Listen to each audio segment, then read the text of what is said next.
Hello everyone, good morning, good morning, good morning, good afternoon. जब भी आप and good evening, जब भी आप ये वीडियोस देख रहे हैं, ये क्लास देख रहे हैं, तो my greetings to all of one. तो आज हम स्टार्ट करने वाले हैं लॉ। तो बेसिकली स्पेसिफिकली हम कर रहे हैं सीएस, सीए इंटर का law, but this is also applicable to the CS. Okay. तो जो भी बच्चे मतलब सीए इंटर की जनवरी 25 के लिए उससे आगे की प्रिपरेशन कर रहे हैं, तो वो इस लॉ के क्लासेस को कंसिडर कर सकते हैं। ठीक है। तो चलिए शुरू करते हैं। तो सबसे पहले एजेंडा है कि आज हम करने क्या वाले हैं। तो ये चीज देख लेते हैं कि आज हम क्या करने वाले हैं। तो आज हम करने वाले हैं,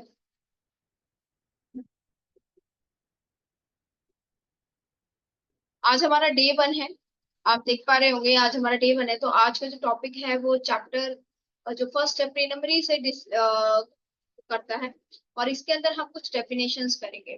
तो डेफिनेशंस को मैं आपको समझाऊंगी कि what exactly mean by the definitions. तो आप इस डेफिनेशंस को कंसीडर कर सकते हैं। And then we are moving, जैसे जैसे हम आगे बढ़ेंगे हम क्वेश्चंस पे जाएंगे। And this is going to be agenda for the today session. Alright. तो ये हमारा टुडे सेशन है। सो सबसे पहले will start with the types of companies. उसके बाद हम सेक्शन 8 कंपनीज पे जाएंगे, देन हम फॉरेन कंपनीज पे जाएंगे। इसके बीच और भी डेफिनेशंस कवर हो सकती हैं, और लास्ट में हम करेंगे 1% company, which is very very important for your exams. तो ये जो प्रीलिमिनरी चैप्टर होता है इसके अंदर एमसीक्यूज में से भी क्वेश्चन बहुत सारे आ जाते हैं। और नॉर्मली आपके मतलब जो आपके कंसेप्ट होते हैं, डिस्क्रिप्टिव कंसेप्ट, उसमें से भी ये क्वेश्चंस आपको यहाँ पे मिल जाते हैं। तो चलिए हम स्टार्ट करते हैं बेटा। आज का जो ये चैप्टर है वो स्टार्ट करेंगे कि सबसे पहले जो डेफिनेशन हमें करनी है वो डेफिनेशन हम स्टार्ट करेंगे। तो चलिए। तो यहाँ पे is all visible to you, I think जो होगा। तो सबसे पहले जो आपको टाइप्स ऑफ कंपनीज का मैं बता देती हूँ कि अगर आप चार्ट बनाएंगे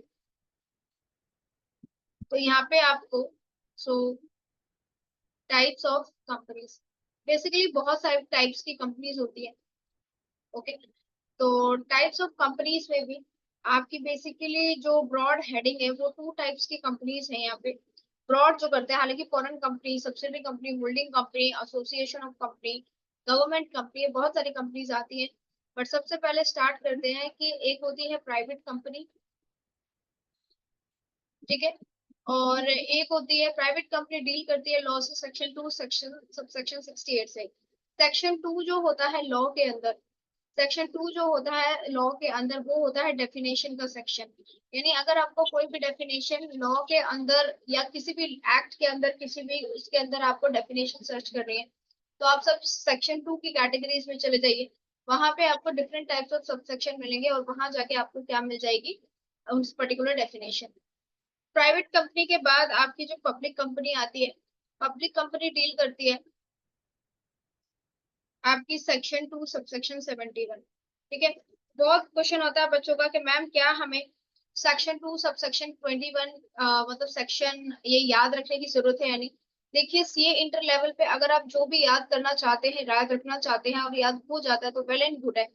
लेकिन आप सेक्शंस को रिमाइंड कीजिए। बट हाँ, जब आप हायर लेवल पे जाएंगे, सीए फाइनल लेवल पे जाएंगे, या आप सीएस फाइनल लेवल पे जाएंगे, सीए सीएमए फाइनल लेवल पे जाएंगे, तो वहां पे अगर आपका कोई एक्ट है, कोई लॉ है, तो आपको सेक्शंस को जानकारी और प्लस नंबर्स याद होने बहुत जरूरी है। Because you are going to be a chartered accountant, you going to be a company secretary. तो आप लोगों को अगर नंबर्स याद नहीं रहेंगे तो वहां पे लॉ पढ़ने का कोई फायदा ही नहीं है। ठीक है। तो सबसे पहले बात करते हैं कि प्राइवेट कंपनी क्या होती है।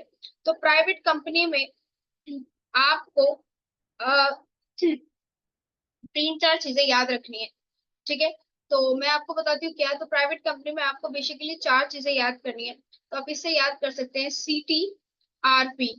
अब ये सीटी आरपी क्या है मैडम? सीटी आरपी से याद कर सकते हैं कंपनी की minimum paid up share capital. Company की minimum paid up share capital, PUSC, paid up share capital, PUSC, company की जो minimum paid up share capital होती है। ठीक है। ये जो है प्रिस्क्राइब्ड होती है मेमोरेंडम में। ठीक है। प्रिस्क्राइब्ड होती है आपकी मेमोरेंडम के अंदर। जब स्टार्ट करते हैं, मैं आपको शेयर कैपिटल भी बताऊंगी लेकिन डेफिनेशन की बात कर रही हूँ। तो डेफिनेशन क्या होगी प्राइवेट कंपनी की?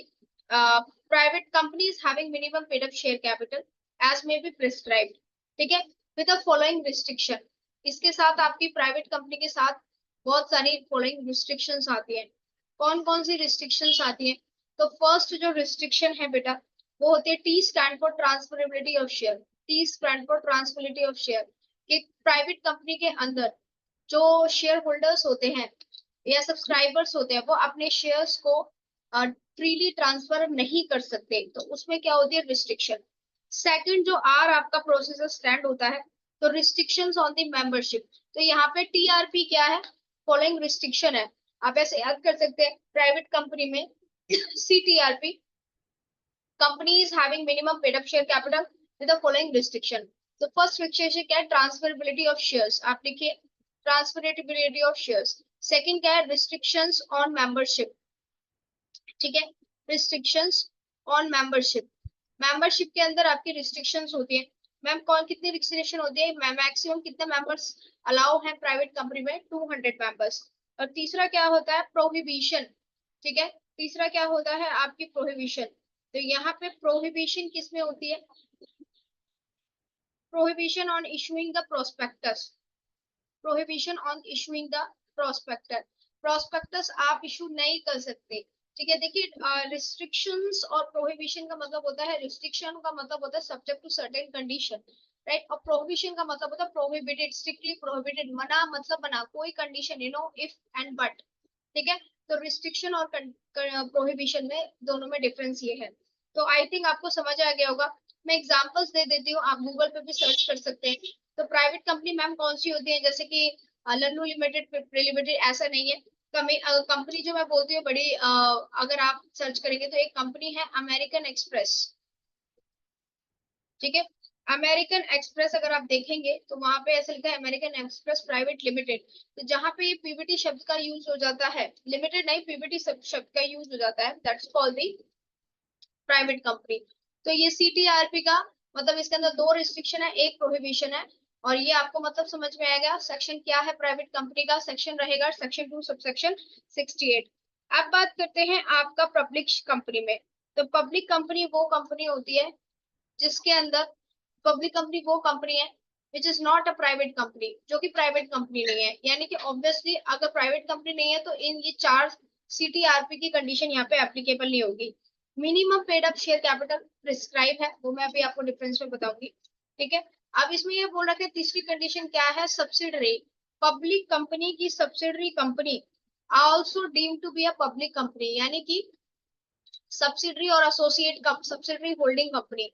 तो पब्लिक कंपनी की कोई भी सब्सिडरी कंपनी भी क्या कहलाई जाएगी? आपकी पब्लिक कंपनी, ठीक है। क्लियर हो गया कि बेसिकली क्या सेक्शन ये कह रहा है।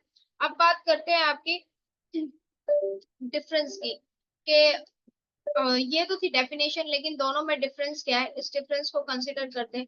तो सबसे पहले तो मैंने आपको बताया कि टीआरपी वाली कंडीशन है, ये प्राइवेट कंपनी है और ये पब्लिक कंपनी है।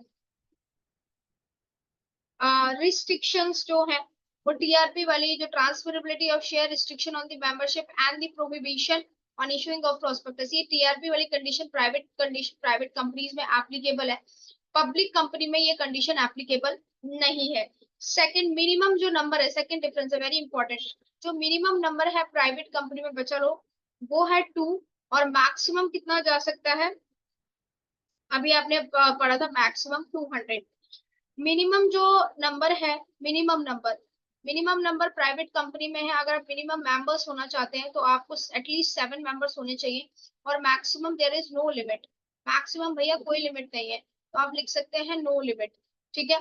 क्योंकि ये क्वेश्चन में मैम आप कहेंगे डिफरेंस लिखना आएगा, नहीं, क्वेश्चन में डिफरेंस लिखना नहीं आएगा, बट यस एमसीक्यूज में आ सकता है, ठीक है। आगे आप पढ़ेंगे कि एक और डिफरेंस जो मैंने अभी आपको बताया था कि ये जो प्राइवेट कंपनी होती है ये खत्म होती है, उसके नाम के आगे पीवीटी लिमिटेड लगता है और इसके आगे क्या लगता है? सिर्फ लिमिटेड, ठीक है।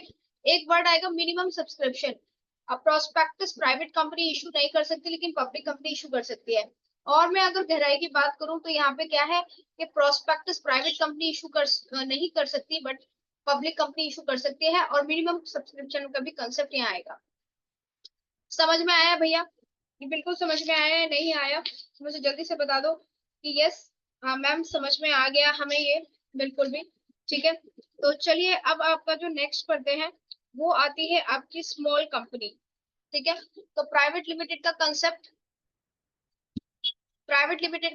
यहाँ पे और पब्लिक लिमिटेड का कंसेप्ट खत्म होता है। अब यहाँ पे कई कंपनीज होती है, प्राइवेट कंपनी और पब्लिक कंपनी दो भागों में बटी हुई है कि कंपनी लिमिटेड बाय शेयर्स और company limited by you can say guarantee.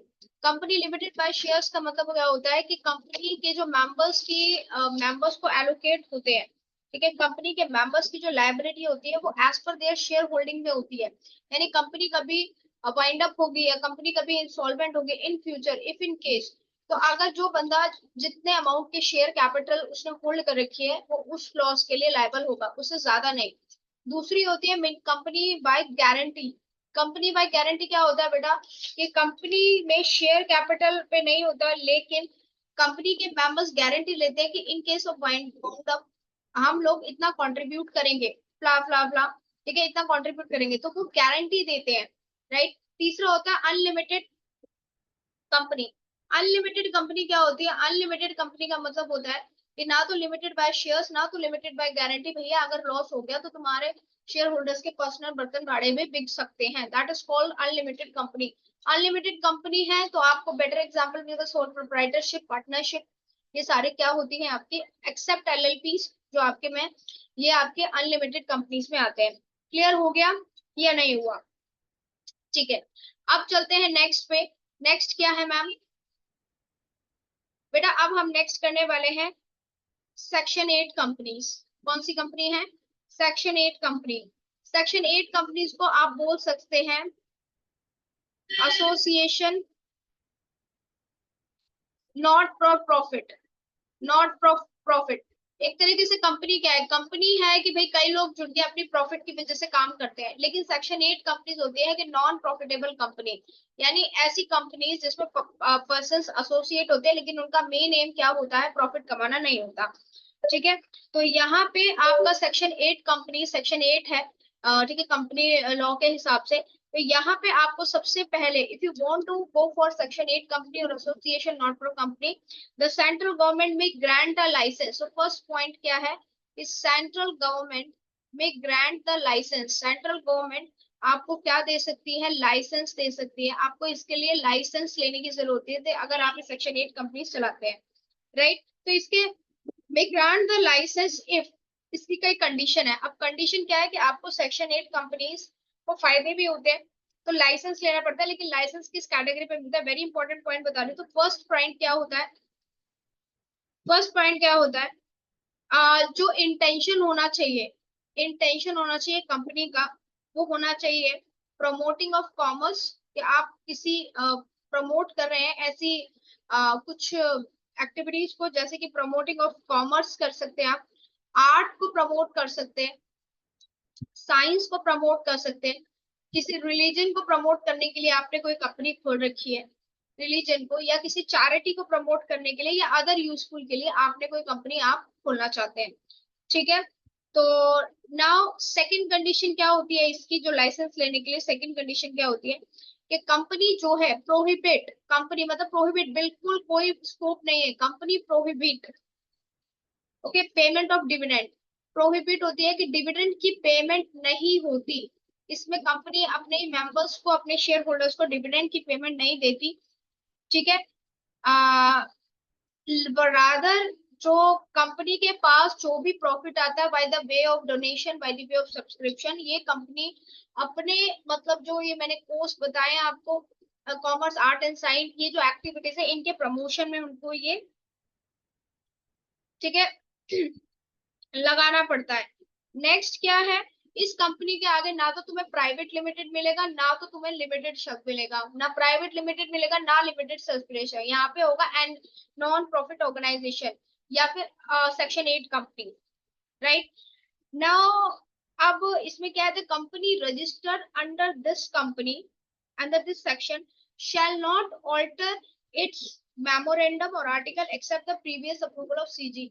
तो memorandum of article, memorandum of association and article of association आप आगे पढ़ेंगे बच्चे, एमओए और एओए क्या होता है? एमओए और ए होता है जिसमें कंपनी के सारी बायोडाटा लिखा होता है और एओ में कंपनी के सारे रूल्स एंड रेगुलेशन लिखा है। अब ऐसा नहीं है तुमने आज सेक्शन 8 कंपनी स्टार्ट कर दी, अपना एमओए और एओ बना दिया। एमओए और एओए हर कंपनी के, चाहे प्राइवेट हो पब्लिक हो, सेक्शन 8 कंपनी जरूरी है। आपने ये एमओए और एओए बना लिया, लेकिन उसके बाद ऐसा नहीं है कि तुम्हारे को रात में सपना आया कि मुझे तो कंपनी के ऑब्जेक्टिव चेंज करने हैं और मैं चेंज कर दूंगा या कर दूंगी। नहीं, आपको सेक्शन 8 कंपनी में लाइसेंस मिलने के बाद अगर आप कंपनी के ऑब्जेक्टिव्स को चेंज करना चाहते हो, बाई चांस आप कुछ और एड ऑन करना चाहते हो, फॉर सपोज आप कुछ डिलीट करना चाहते हो, तो you need to take the permission. आपको सेंट्रल गवर्नमेंट की प्रीवियस अप्रूवल लेनी पड़ेगी। ठीक है, तो क्लियर हो गया या ना? राइट।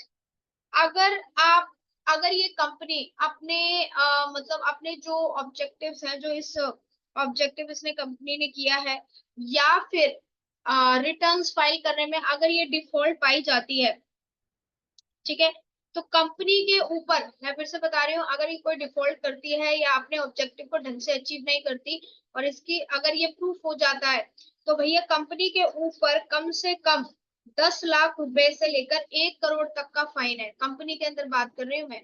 10 लाख रुपए से लेकर 1 करोड़ तक का फाइन है। और जो ऑफिसर्स इन डिफॉल्ट है, बिकॉज इस कंपनी को चला कौन रहा है? कुछ बंदे चला रहे हैं, कुछ ऑफिसर्स कर रहे हैं। तो इन ऑफिसर्स पे कम से कम मिनिमम 25,000 से लेकर 25 लाख तक का फाइन है। समझ में आ गया? कंपनी पे दोनों पे ही लगेगा, क्योंकि कंपनी के नाम पे फ्रॉड हो रहा है, तो कंपनी के नाम पे 10 लाख से 1 करोड़ तक का फाइन है। और जो ऑफिसर्स इन डिफॉल्ट है उन पे 25,000 से 25 लाख तक का फाइन है। राइट। और साथ ही साथ सेक्शन 8 कंपनी का लाइसेंस भी रद्द हो जाता है। अब आप कह रहे हैं मैम उससे क्या होगा? देखिए, सेक्शन 8 कंपनी पे कंपनी लॉ की इतनी रिस्ट्रिक्शंस नहीं होती। राइट। ठीक है, तो सेक्शन 8 कंपनी थोड़ी फ्रीलांसिंग ये कीजिए वो कंपनी होती है।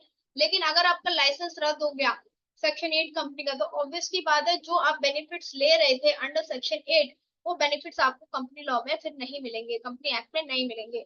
ठीक है, समझ में आया? एसोसिएशन और सेक्शन 8 कंपनीज। ठीक है, तो हमने अभी तक कौन कितनी डेफिनेशन क्लियर करी? जो बच्चे अभी आए हैं, तो हमने कितनी डेफिनेशन करी? हमने प्राइवेट कंपनी, पब्लिक कंपनी किया और सेक्शन 8 कंपनी करा। अब हम करने वाले हैं आपकी स्मॉल कंपनी। कौन सी कंपनी करने वाले हैं? Small company. स्मॉल कंपनी का सेक्शन क्या होता है? सेक्शन 285। सेक्शन 285। ठीक है, ये कंपनी करेंगे। Very important, again the small company. अगर अब तक अच्छे से समझ में आ रहा है और इस चैनल पे नए हो तो प्लीज सब्सक्राइब कर देना, थोड़ा सा मोटिफिकेशन हमें भी मिलेगा। ठीक है, और आपको लगता है कि ये वीडियो और ये क्लासेस किसी और लोगों को भी आगे फॉरवर्ड करने की जरूरत है, तो प्लीज इसको शेयर कर दीजिएगा। And we are also in our institute online. We are also providing paid lectures also for theoretical subject of CA Inter, CA Foundation, and CA Final, as well as CS also. So if you anyone is interested, तो आप हमें जाके comment down कर सकते हैं। ठीक है, या हमारी मेल आईडी पे आप हमें मैसेज भेज सकते हैं। Thank you so much for your support. तो चलिए अब नेक्स्ट चलते हैं।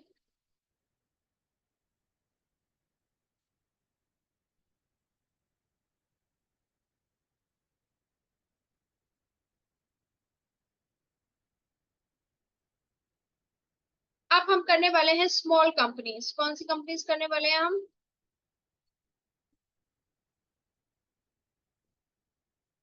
बेटा स्मॉल कंपनीज का सेक्शन होता है सेक्शन टू सब सेक्शन 85। ठीक है, स्मॉल कंपनीज क्या होती है? स्मॉल स्मॉल कंपनी जो है एक फॉर्म है प्राइवेट कंपनी की। इधर देखिए, स्मॉल कंपनीज क्या है? एक फॉर्म है प्राइवेट कंपनी फॉर्म।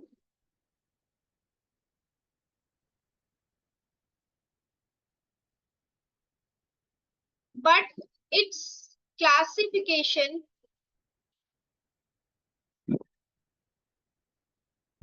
बच्चों its classification based on its size. उनकी साइज पे डिपेंड करता है। जब मैं साइज की बात कर रही हूँ तो ये नहीं कि कंपनी कितने एकड़ में बनी हुई है।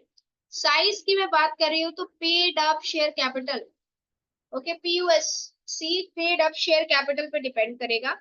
और एंड किस पे डिपेंड करेगा? टर्नओवर पे। किस पे डिपेंड करेगा भैया? टर्नओवर पे। तो यहाँ पे जो बच्चे अब देखिए एंड का भी क्या है बच्चा लोग, एंड का भी यहाँ पे रिलेवेंस है।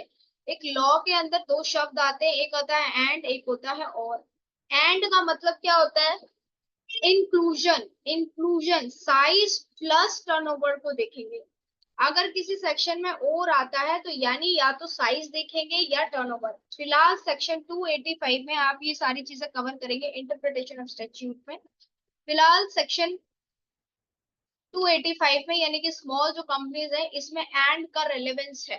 ठीक है, तो चलिए यहाँ पे आपको क्या करना है, यहाँ पे आपको कंडीशन एग्जिट करनी है कि आपको दो कंडीशन है, तो दो कंडीशन आप लिख सकते हैं कि वो दो कंडीशन कौन सी कंडीशन है। ठीक है, ये कंडीशन सेक्शन 285 की कंडीशन क्या कहती है?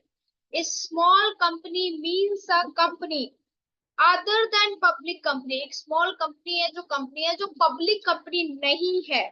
ठीक है, फर्स्ट कंडीशन क्या है कि जिसकी paid up share capital, paid up share capital, PUSEC, paid up share capital does not exceed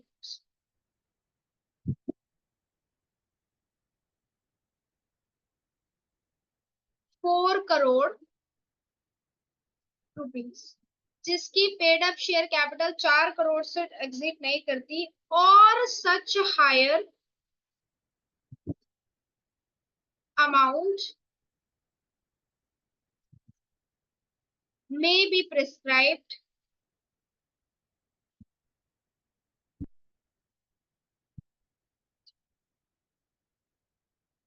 which shall not be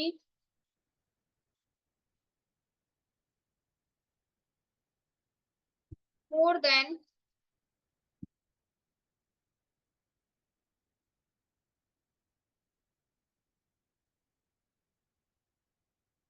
10 crore rupees. ठीक है, PSU में क्या है कि 4 करोड़ से ज्यादा नहीं, लेकिन कई बार एक हायर का अमाउंट प्रिस्क्राइब कर दिया जाता है डिफरेंट उसमें, आ, तो वो हायर अमाउंट 10 करोड़ से ऊपर नहीं होना चाहिए। और सेकंड कंडीशन है एंड,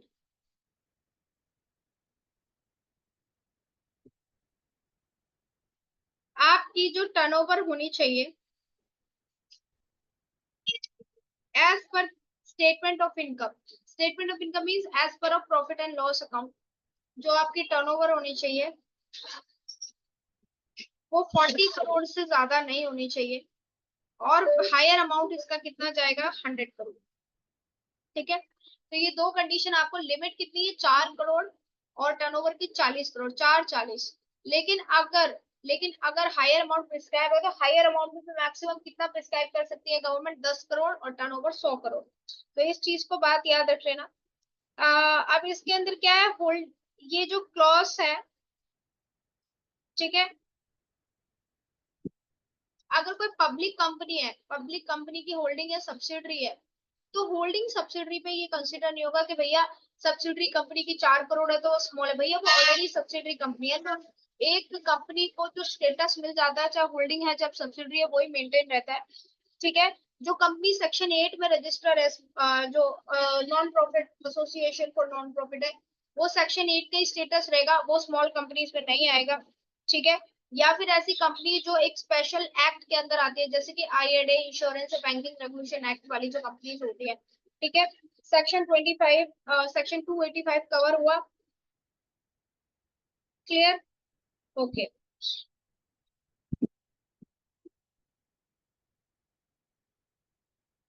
नाउ नाउ अब एक छोटा सा थिंग, सेक्शन 245, सेक्शन 2 सबसेक्शन 45, ये कौन सी कंपनी होती है? ये होती है आपकी गवर्नमेंट कंपनी। बेटा गवर्नमेंट कंपनी क्या होती है? कोई भी कंपनी जिसकी मिनिमम 51% जो शेयर कैपिटल है, पेड अप शेयर कैपिटल, वो किस कौन होल्ड करता हो?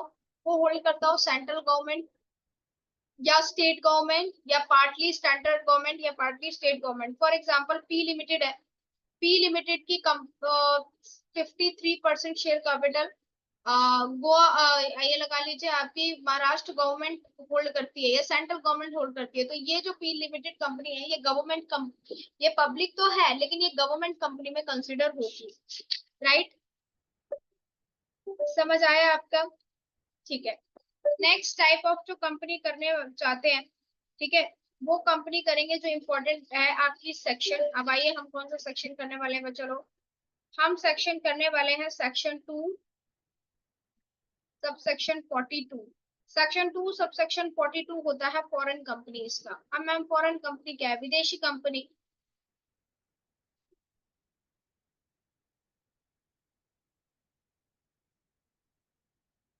मैम ये विदेशी कंपनी क्या होती है? Foreign company is a company which is incorporated in India. Incorporated का मतलब है इनकॉर्पोरेशन। आपको हमारे इंडिया के अंदर जो कंपनीज एक्ट है 2013 उसके अंदर आपको अपनी कंपनी को रजिस्टर कराना पड़ता है, इनकॉर्पोरेट कराना चाहता है।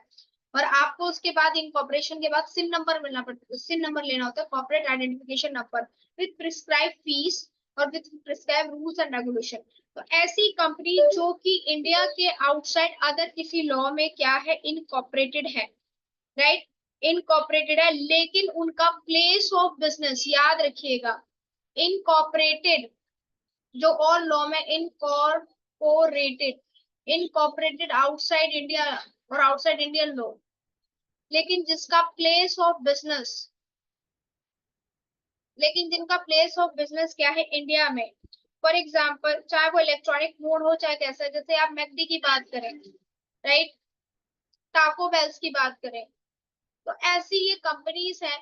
या अमेजोन की बात करें, ये सारी इंडिया, ऐसा नहीं सिर्फ अमेजोन कंपनी इंडियन है, नहीं, फ्लिपकार्ट आपकी कंपनी इंडियन है, ठीक है। मैकडी की बात करें, टाको बेल्स की बात करें या अमेजोन की बात करें, तो ये कंपनी आपकी इंडियन लॉ के अंदर, कंपनी लॉ के अंदर रजिस्टर्ड नहीं है, बट इनका प्लेस ऑफ बिजनेस इंडिया में है। इनका एक ब्रांच आप कह सकते हैं इंडिया में काम करती हैं। तो ये जो कंपनी है ये क्या है, फॉरेन कंपनी में कंसिडर होंगी, ठीक है। लेकिन क्या फॉरेन कंपनी में करने के लिए कोई भी कंपनी आ सकती है? नहीं। आप इंडियन लॉ के अंदर रजिस्टर्ड नहीं है, लेकिन आप हमारी कंट्री में आके अपना बिजनेस बना रहे हैं, तो आपको कुछ रूल्स एंड रेगुलेशन फॉलो करनी पड़ेगी। ये हमारा कंपनी एक्ट बोलता है इन फॉरेन कंपनी को। वो फॉरेन कंपनी को रूल्स एंड रेगुलेशन क्या होती है कि बेटा अगर आप क्या बोलते हैं कि फॉरेन कंपनी तुम अगर 30 डे अपना प्लेस ऑफ बिजनेस इंडिया में एस्टेब्लिश करते हो, तो 30 डेज के अंदर, जिस दिन तुम इंडिया में से बिजनेस स्टार्ट कर रहे हो, 30 डेज के अंदर तुम्हें दिल्ली के अंदर आरओसी रजिस्ट्रार और कंपनीज में क्या करना पड़ेगा, अपना प्लेस ऑफ बिजनेस रजिस्टर कराना पड़ेगा, राइट। आपको अपनी certified copy of charter, charter का मतलब होता है स्टैट्यूट लॉ, ठीक है। आप जिस भी लॉ से, जिस भी कंट्री के लॉ से आप रजिस्टर्ड है, उसको उसकी copy plus certified copy of charter plus AMOA plus AOA, अगर इंग्लिश में है, ठीक है।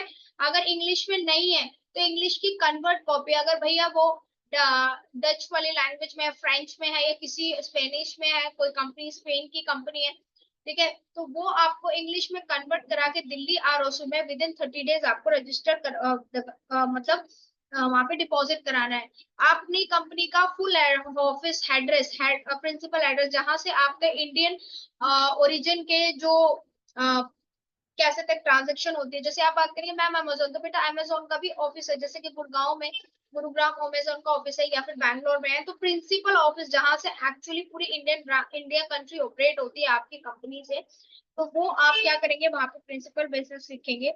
आप नेम एंड एड्रेस, क्योंकि कोई भी कंट्री में जाके कोई फॉरेनर आके यहाँ पे पूरी कंपनीज को मैनेज नहीं कर सकते। यहाँ पे अगर इंडिया में कोई पर्सन आएगा तो वहां पे आपको एक चीफ एडिटर यहाँ पे बनाना पड़ेगा जो कि इंडियन रेजिडेंट होगा, ठीक है। तो वो पर्सन जो इंडिया का रेजिडेंट होगा, आपको उसको फुल नेम एड्रेस पता सब चीजें यहाँ पे देनी पड़ेंगी, ठीक है। समझ में आ गया आपको? ऑलराइट। तो ये थी आपकी अब ये कंपनीज में ऐसा नहीं है कि प्रोडक्ट मैन्युफैक्चरिंग, ये कंपनी काउंसलिंग भी हो सकती है, जैसे पीडब्ल्यूसी है, आपके बिग फोर्स है, डेलॉयट है, ये सारी आपकी मल्टीनेशनल फॉरेन कंपनीज है जो कि इंडिया में आके अपने बिजनेस को ऑपरेट कर रही हैं। तो वहाँ सारा प्रॉपर एड्रेस और कौन कौन से मेंबर्स आपकी कंपनी में काम कर रहे हैं जो कि रेजिडेंट ऑफ इंडिया, उन सबका एड्रेस वगैरह आपको देना पड़ेगा। तो बेसिक 3 पॉइंट्स क्या थी फॉरेन कंपनी में, कि जो इनकॉर्पोरेटेड आउटसाइड इंडिया बट जिनका place of India business, place of business India में है, तो उनको 30 डेज के अंदर अंदर क्या कराना पड़ेगा, अपना चार्टर की कॉपी, एमओए की कॉपी, एओए की कॉपी, ये सारी कॉपीज आपको आरओसी दिल्ली में सबमिट कराना पड़ेगा। जो रेजिडेंट, जो इंडियन रेजिडेंट, जो रेजिडेंट ऑफ इंडिया इस कंपनी को मैनेज कर रहा है इंडिया के अंदर, उसका नाम एड्रेस पता और principal address of this organisation ये भी आपको सबमिट कराना पड़ेगा। ठीक है, समझ में आया या नहीं आया? अब बात करते हैं आपकी नेक्स्ट डेफिनेशंस की। अब मैम नेक्स्ट डेफिनेशंस आप क्या करेंगे, जैसे कि मैंने बताया था कि अब हम करने वाले हैं फॉरेन कंपनी हो गया, अब हम बात करेंगे 1% कंपनी की, जैसे कि मैंने प्रॉमिस किया था। अब ये 1% कंपनी बच्चा क्या होती है, ये 1% company very important, 1% company section 2 subsection 62 section आया। ठीक है, ये कंपनी एक्ट में 1% कंपनी का मतलब होता है कि जिसमें एक ही मेंबर है, जैसे कि नाम से सजेस्ट है 1 मेंबर। ठीक है, कंपनी के एमओए में, कंपनी के एमओए में एक पर्सन का नाम है कि ये, लेकिन कंपनी के एमओए में नॉमिनी जरूर है, क्योंकि एक पर्सन है बेटा, एक कंपनी है, कंपनी परपेचुअल सक्सेशन में चलती है, कंपनी में गो मेंबर्स में come, members may go, but company goes on forever. तो भैया 1% कंपनी, एक बंदे ने कंपनी है, अगर वो स्वर्ग सिधार दे दो उस कंपनी को कौन चलाएगा? तो भैया जब आप अपना एमओए रजिस्टर करते हैं तो वहां पे आपको एक नॉमिनी बनाना पड़ता है, उस नॉमिनी की कंसेंट के साथ। ठीक है, आपको लिखना पड़ता है कि इन केस ऑफ सब्सक्राइबर जो कि 1% इस कंपनी के शेयर सब्सक्राइबर है, इसकी डेथ के बाद ये नॉमिनी इस 1% कंपनी को आगे लेके जाएगा। ठीक है, तो ये आपका 1% कंपनी है, लेकिन 1% कंपनी में आपकी 6 कंडीशंस है, उन 6 कंडीशंस को आपको फुलफिल करना पड़ता है। ठीक है, आप पढ़ते हैं इनकी 6 कंडीशन क्या क्या है। तो सबसे पहले बेटा, सबसे पहले कंडीशन क्या है, ये फर्स्ट कंडीशन है 1% कंपनी की सेक्शन 2 सबसेक्शन 62 की। ये फर्स्ट क्वेश्चन क्या है कि एमओए के अंदर सब्सक्राइबर का नाम, सब्सक्राइबर ये यूट्यूब वाले सब्सक्राइबर नहीं भैया, सब्सक्राइबर का मतलब है जो कंपनी के इनिशियल अमाउंट ऑफ शेयर्स जो कंपनी को स्टार्ट करते हैं लेते हैं, तो सब्सक्राइबर का नाम, plus in case of event of subscriber death और insolvency who is going to be the nominee, कौन नॉमिनी होगा, उसको कौन आगे संभालेगा, और उसकी कंसेंट, ये कंसेंट आपकी होनी चाहिए।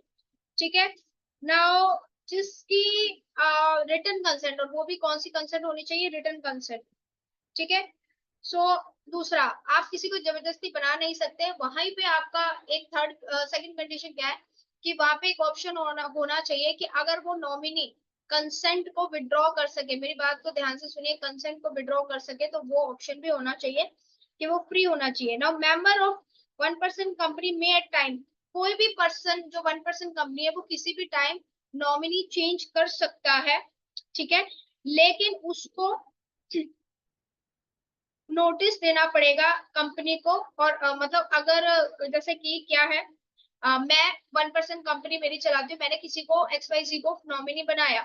ठीक है, अब मैं उस XYZ को नॉमिनी से हटाना चाहती हूँ, तो मुझे देना पड़ेगा जो अपना कंसेंट है कि मैं नॉमिनी चेंज कर रही हूँ कंपनी को, और जो मेरी कंपनी है उसके बिहाफ पे लेटर जाएगा रजिस्ट्रार ऑफ कंपनीज को कि भैया ये 1% कंपनी अपना जो नॉमिनी जिसका नाम एमओए में कंसेंट के साथ रिटर्न है उसको चेंज करना चाहती है। ठीक है, लेकिन ये नाम चेंज करना ये कोई अल्ट्रेशन नहीं है, एमओए और एओए में अल्ट्रेशन नहीं होता। क्वेश्चन आया था कि is the change of name of the person is deemed to be the alteration and MOA, no it's not a alteration. भैया मुझे वो पर्सन नहीं पसंद है या मुझे उसके काले करतूत पता चल गए तो मैं उसको नाम से हटाना चाहती हूँ। ओके, सिर्फ नॉमिनी जो बन सकता है वो एक नेचुरल पर्सन बन सकता है।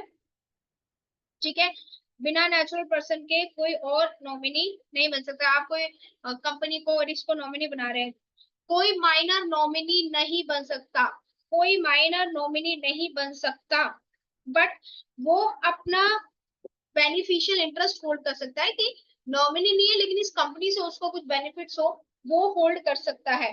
राइट, क्लियर हो गया? ओके, तो ये सारी चीजें आपकी इसके अंदर एप्लीकेबल है।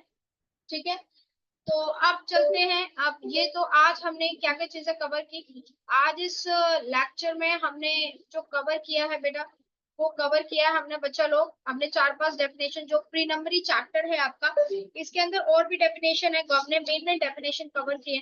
ठीक है, जैसे कि प्रोड्यूसर कंपनी है, सेक्शन 581 में आती है, प्रोड्यूसर कंपनी क्या होती है कि जो भैया आपकी 581 ए का जो सेक्शन है कंपनीज एक्ट 1956 का है, तो उसमें जो प्राइमरी प्रोड्यूसर, प्राइमरी एक्टिविटी होती है ना, कि जो एग्रीकल्चर इससे बिलोंग करते हैं, जो मतलब ये जैसे हम उसकी बात करें, कोई फर्टिलाइजर्स कह रहे, कोई क्रॉप की, ये कंपनी थी, चावल वगैरह की फैक्ट्री होती है।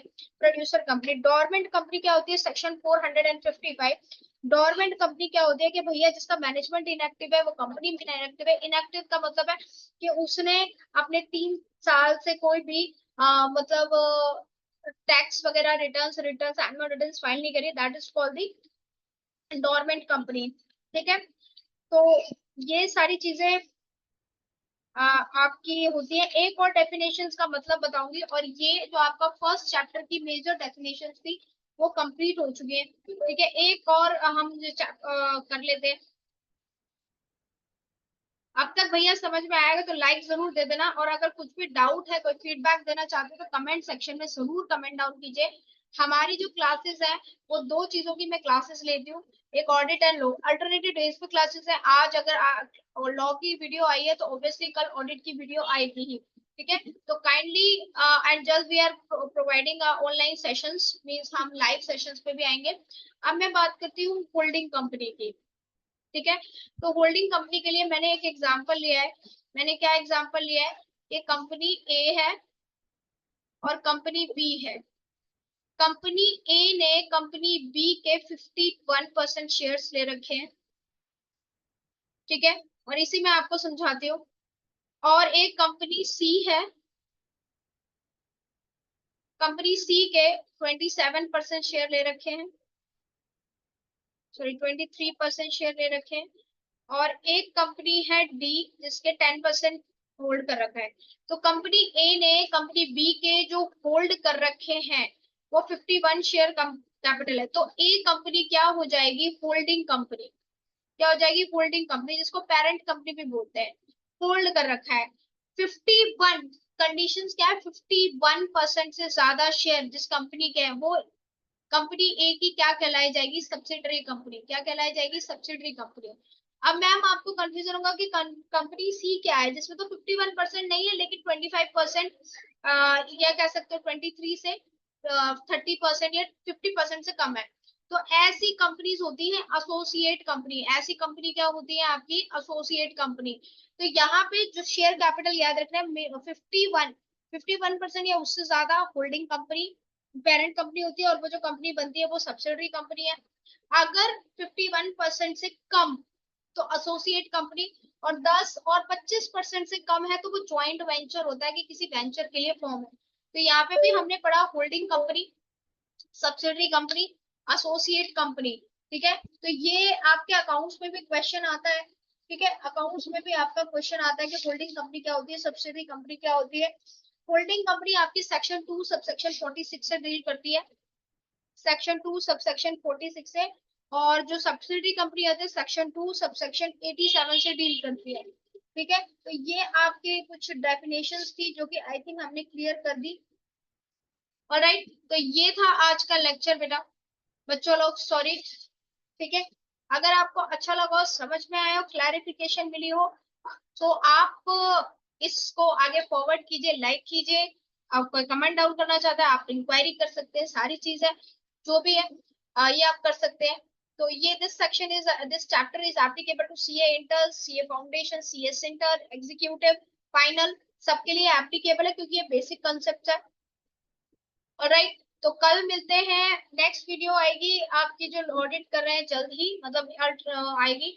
और उसके अंदर हम स्टार्ट करेंगे जो आपका इनकॉर्पोरेशन ऑफ कंपनी का procedure. So thank you so much, पढ़ते रहो, बढ़ते रहो।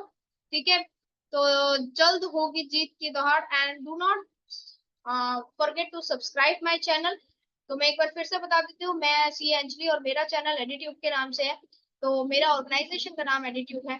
तो आप मेरे चैनल को सब्सक्राइब करना ना भूले, जस्ट अ रिक्वेस्ट। अगर अच्छा मन करे तो कर देना, नहीं करे तो कोई बात नहीं। Okay, thank you so much, take care, bye bye.